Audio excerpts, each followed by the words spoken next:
नमस्कार, मी Savita Patil, assistant professor, DBSP college Erandol. माझा मुलगा श्लोक संदीप पाटील हा क्लास 2 मध्ये शिकतो, माउंट लिटरल स्कूल इथे।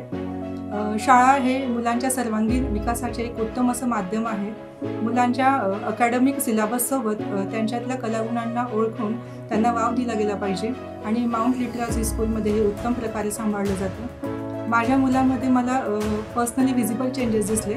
त्याच्या अकॅडमिक ग्रोथसोबतच ज्या स्पोर्ट्स ॲक्टिव्हिटीज किंवा कल्चरल ॲक्टिव्हिटीज घेतल्या जातात त्याच्यामुळे त्याच्यामध्ये एक वेगळा डिसिप्लिन तयार झाला आहे। क्लास टीचरबद्दल सांगायचं म्हटलं तर क्लास टीचर निशा मॅमने मुलांमध्ये एक वेगळीच अशी बॉन्डिंग तयार केलेली आहे। मुलं त्यांना एक आयडियल म्हणून फॉलो करतात। प्रिन्सिपल मॅडम ज्या आहेत त्या कधी मुलांना स्ट्रिक्ट तर कधी प्रेमाने मुलांच्या डेव्हलपमेंटसाठी एक चांगला प्रयत्न करत आहेत। Thank you mount literal school.